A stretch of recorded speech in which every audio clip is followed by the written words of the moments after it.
It was October 2015 when my parents could finally make the vacation they had been dreaming of for several years come true, without exaggeration. When my brothers and I were children, we had gotten used to having a few days of vacation every year, almost always at a beach somewhere in the country. But then dark times came for the family, bringing illnesses and economic problems, and soon these annual trips became just a memory. Almost 5 years later, we finally managed to have them again on a long weekend. This time it was not a beach, on the contrary. In the heat that shook the city, we decided to look for a more contrasting and economical place, a place in the forest, cold, where we could wake up and smell the fog in the morning. My parents chose some cabins that some uncles had already recommended to us, and I was really excited because I was taking a photography class at the university and I felt that the forest would give me good opportunities to finish some assignments and be able to take something interesting to the next class. We got tired after that road trip, and I remember very well that I wanted to use the bathroom when I got there. I needed to take a long shower because I felt very tired. However, we had to wait until the owner of the cabin arrived half an hour after us and showed us the place and its surroundings.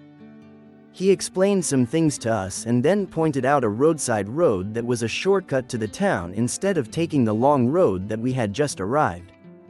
"You can call me if you want," he said, "but there's very little signal here." "I go outside and go towards that tree," he told us, pointing, "because I feel like I get a little more signal there." He left us alone. My brothers started running around outside with a ball, even though it was getting dark, and my parents took out the groceries they brought to start making dinner. I took the opportunity to take that hot bath I needed so much.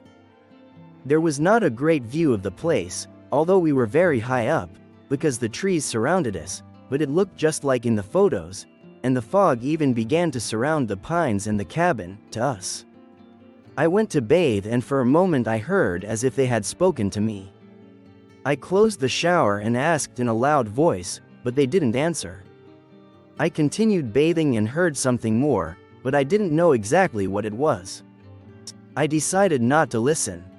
At the end of the day, we were in a forest and I didn't have much familiarity with the sounds of nature. I finished bathing and kept listening. It was like an animal or something that was scratching behind the wall, going from the ceiling to the floor.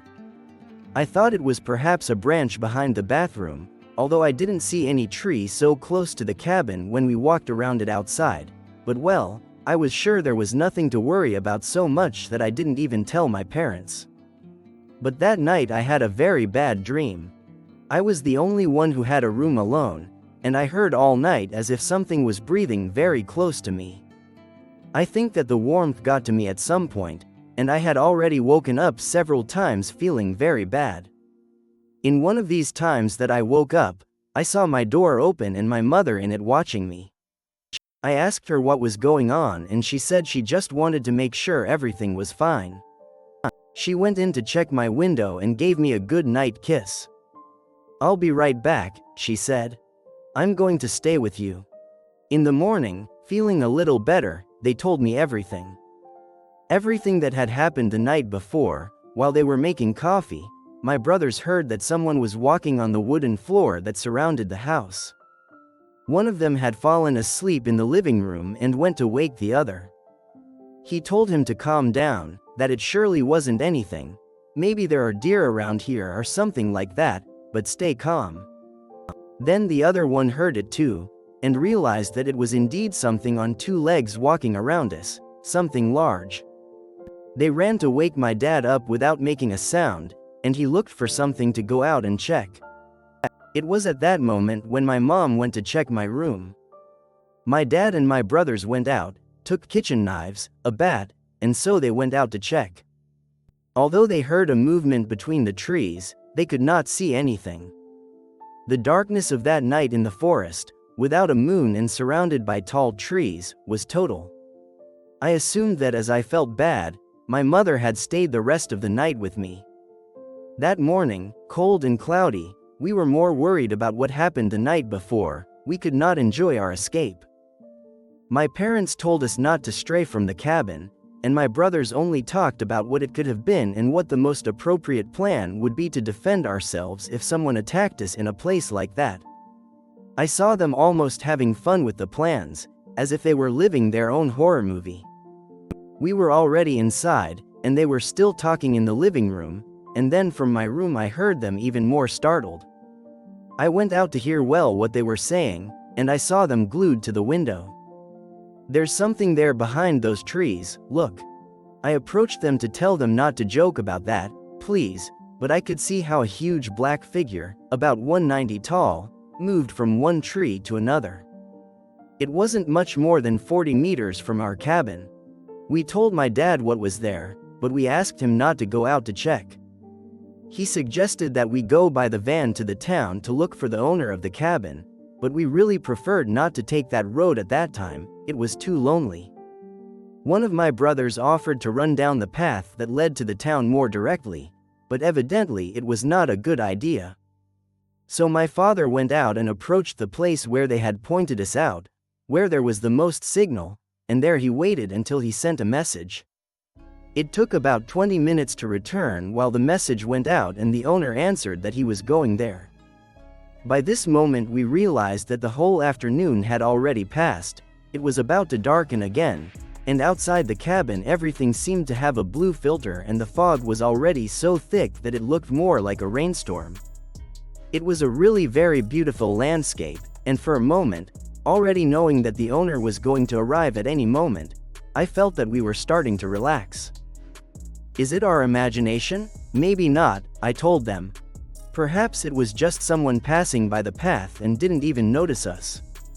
And look at us here, all scared. The others wanted to agree, except my mom. No, there is something strange. Last night when I went to check on you, I clearly saw someone standing outside your window. I didn't want to scare you, but that's why I stayed there with you. And the next hour my mother and my father were fighting in the room, arguing about why my mother had not told my father what she had seen, but my mother also had arguments for not having done it. We heard some footsteps on the wood outside and we approached the door thinking that the owner had arrived, but we did not see anyone. Before we could go tell my parents, we heard a laugh far away but somehow also very close at the same time. We all heard it. My parents ran out of the room and then we heard something else. Something moved in my brother's room so loud that it even moved some things hanging on the wall. They ran to see who was there, but there was no one in the room and the wall moved again. We ran out to the car, and just when my dad was about to go back for my mom's bag and her wallet, the gentleman arrived in a pickup with some guys. My dad signaled to him and told him there was someone inside, and they all got out running to check the cabin corner by corner. Eventually they managed to find something, a kind of refuge built into the interior walls with clothes, remains of food. Someone had made a hole in one of the corners of the roof and had been inhabiting this cabin apparently all the time when there were no guests, and the wall was put back when someone came to spend the weekend. The most horrible thing was that through this wall he could reach the bathroom, the shower, and although the owner assured us that there was no way he could have seen inside, I couldn't stop thinking about what I had felt, about how I felt him scratching that wall a few centimeters from me, through the living room and through my brother's room where we heard him for the last time. There were indeed cracks that allowed him to observe us. We decided not to make it public because we knew that the cabin was the only way to support the owner financially, and he assured us that he knew nothing and that he was going to solve it, but from what we knew, they never found the person who was hiding there. By the time they finished checking everything, it was almost 5 in the morning, and although the gentleman invited us to stay, at that moment, at that hour, we decided to go back home. 2 years later, when we could have vacations again, we preferred to go back to the beach. The ugliest memory I have is today. I've always liked to have out of the ordinary dates, and what I'm going to tell you happened when I was just starting out with a girl who is my wife today. I had scout friends who constantly invited me with them on their walks, but I never accepted. However, when they told me about a very beautiful waterfall that was formed not very far from the city in rainy times, I was interested. They said you had to walk about 10 kilometers to get there, 10 kilometers in the middle of nowhere, but that it was a perfect place and that it was worth it. And I thought it was the right adventure to spend the whole day there with my girlfriend. When I proposed it, she accepted happily and prepared herself. She even had the right shoes for it. I didn't, but at that moment I didn't care. I was remembering the instructions on the way rather the details that my friends had given to get there. We left the car in the same place as them, on a break next to the road, and I started looking around for the path to the train tracks that I had to follow. There was no problem because if I followed the tracks, I wouldn't get lost. The only detail was that, according to what they said, we had to pass over a bridge where there was no more space than the train tracks, although the truth is that on that route it was already rare when trains passed. And just as they had described to me, not far from the road, there was the tunnel. A tunnel that went through a hill about 200 meters long could be seen. It did give some fear, but that's how our walk would begin, with a tunnel. From the beginning, it was exciting. We were already doing something we had never experienced. We crossed the tunnel. We walked no more than 20 minutes on the train tracks, when all the sounds of the road had been left far behind, any sign of civilization. And I don't know what I was telling my girlfriend, something for sure trying to impress her, when she asked me to be quiet and to pay attention to what was in front of us. In the distance, about 400 meters away, the bridge was already visible, but before that, in the middle, two black figures were seen, clad in black, on both sides of the road, one in front of the other. At first we didn't know what they were. They looked like a couple of animals, honestly, we couldn't figure out their shape, but we kept walking towards them, and we hadn't gone 5 steps when we managed to see how they straightened up. They were two people, two men dressed in black. They both wore long coats, at least to their knees, and without saying anything, they turned to us and started walking. My girlfriend told me to come back. I said no, that we couldn't cancel everything for some crazy people on the train tracks, but she insisted. She felt bad. She had a bad feeling. While we were discussing, the guys were already about 100 meters from us, walking slowly but firmly, and then I saw that one was wearing something long that shone. I was almost certain it was a machete. Evidently, upon seeing that, I listened to my girlfriend, and at that moment we started walking back, quickening our pace but without running, because they were walking at the same speed as us, but we felt that if we ran, they would too, and I wasn't so sure we could keep the pace until we reached the car. I didn't say anything to them, but I kept looking back. I wanted them to see, to know, that I was ready, that I was waiting for them, that they weren't going to take us by surprise. I saw a thin branch, but strong and long enough to defend ourselves if necessary, and I picked it up. I told my girlfriend that whatever happened, if they reached us, she should run until she reached the road without looking back. They were about 50 meters from us when I looked back again to see them, and one of them got off the tracks and disappeared into the bushes that climbed the hill on one side. On the other side of the tracks, a few meters away, there was a stream, and then also a hill. We were in a canyon. There was no one who could help us or hear us if something happened at that moment. We hurried up the path until we almost started to trot, and in the distance we finally saw the hill and the tunnel. If we managed to get there, we would be very close to the car and the road.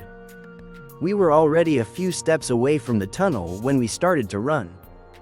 When we did so, I turned and saw that in fact the guy who was still on the road was also running after us.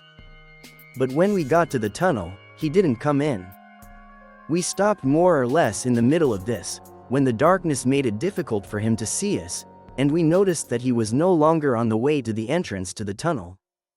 It seemed that they had left us alone, or at least that's what I wanted to think at that moment. But my girlfriend stopped, just in the middle. She kept repeating to me that she didn't want to go out, she didn't want to do it, she didn't want to move forward, even though we literally saw the light at the end of the tunnel and from there we would already be very close to the car. But she got a kind of panic attack, and I didn't know what to do or how to help her. She asked me to come back, and I felt like they were going to be waiting for us, but in the end I accepted. And we returned very slowly to that end of the tunnel, where a moment ago one of these guys saw us. We left. There was no one else. We took a look around, at the mottled trees, and nothing. I told her to go towards the stream, on the opposite side from where they had disappeared. We did so, and it took us almost 40 minutes to cross it and climb the hill, find a path, and finally be able to return to the road. We had gone around so much, we had ended up so far away that then we had to walk on it for about a kilometer until we reached the car, and not a single car passed while we were walking on the road. But even so, when we ran to the car and turned it on, we started laughing. It was surreal what had just happened to us, and we even felt bad at that moment. We were laughing at ourselves for being scared, surely without reason. We advanced a little along the road to return to the entrance to the road that led to the train track. From there we could see the entrance to the tunnel, and when we did, we saw the two black figures, again, on both sides of the road, but between the bushes. They were waiting for us, my girlfriend said. They are still waiting for us. I started to whistle for some reason, perhaps excited to be in the car, about to take the road to come back, and when they saw us they ran to us in a hurry. I could hardly turn the narrow road to get back to the road, when they were a few steps away from us. They looked very strange, they were too white, as if they were not from there. Half an hour from there, a friend lived, and I spoke to him and asked him if we could come to his house so that my girlfriend would calm down, because she had started to feel very bad from fear. We told my friend what had happened to us, and his parents were also there.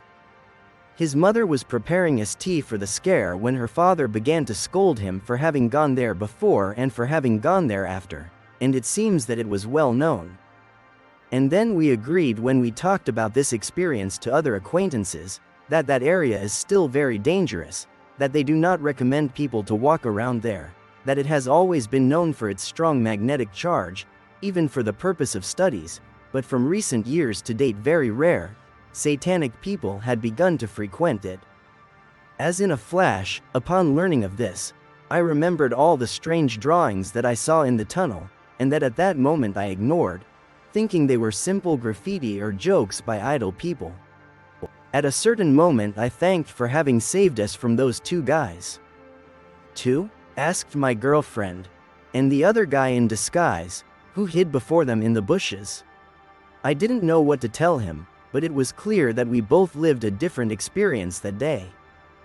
I am going to tell you the most bizarre and creepy experience I have had to live, which happened to us just when my parents had bought a house that they had worked very hard for years to get. A house far from the center of the city in a much quieter area. A subdivision that had just been built and whose houses were just beginning to be occupied. It was a middle-class area, but very safe. Our house was in a private community of about 30 houses, and we had security guards. More than half of the houses were still empty when we moved in.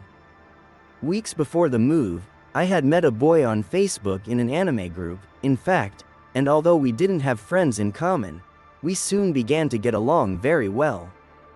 He didn't live close by, he lived on the other end of the city, and eventually he encouraged me to go out to finally meet in person. Since I didn't want to go to the center, I told him that if he came near my house, I would accept, and I told him about a commercial center not far from where I had moved and that, although it only had a few open places, it already had a cinema and places to eat. He agreed to see us there next Saturday. I thought it was perfect. I would take advantage of my dad's work, and my mom would go to a birthday party with my sister near the other house where we lived. It was 6 o'clock when I left the house. The shopping center was about 20 minutes walking, so I decided to go like this all the way, but just as I was leaving, a figure caught my attention behind a curtain in the house in front. Undoubtedly, someone was peeking out from there, towards our house. I sent a message to my mom, who had the phone number for the guard booth, to report it. I think that house was still empty, and I didn't feel confident. I kept walking to my destination. I liked the neighborhood a lot, but I liked it even more back then. Calm, no more power lines. And so I got to the mall, just like the neighborhoods around, semi-empty. There were long, lonely areas, corridors that looked like they were more like a zombie movie than a real mall. Then I noticed that someone was following me.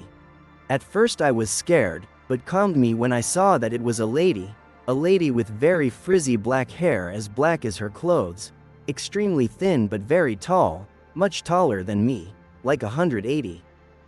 Again I started to feel strange when I noticed that she was walking at the same speed as me, a few meters behind, so when I reached the first open store in that aisle, I stopped so that she would pass me, but she stopped too.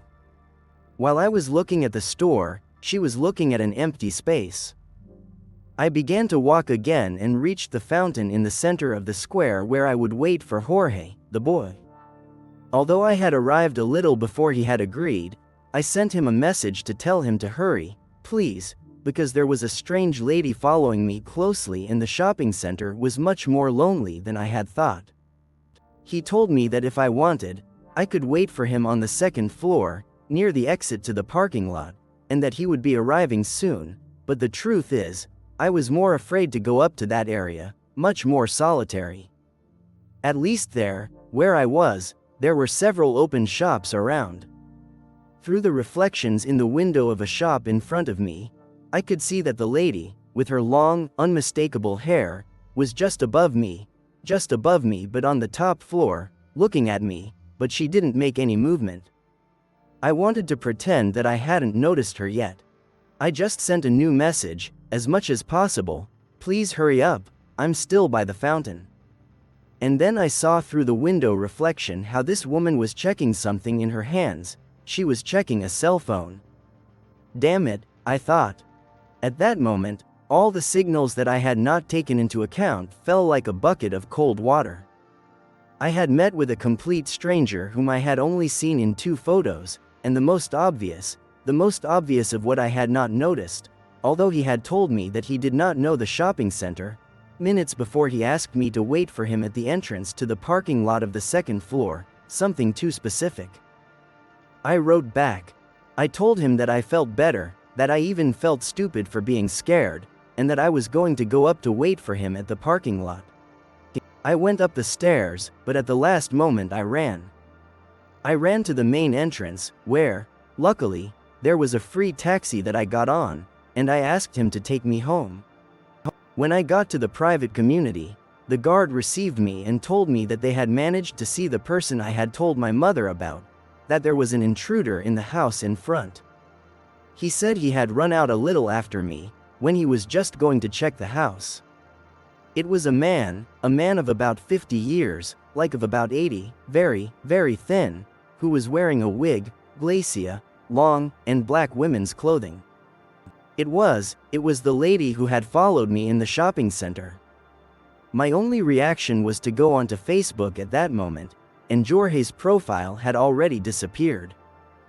Although people already live in that house across the street, when I go out and that light is off and that window is open, I always have the same terrifying memory.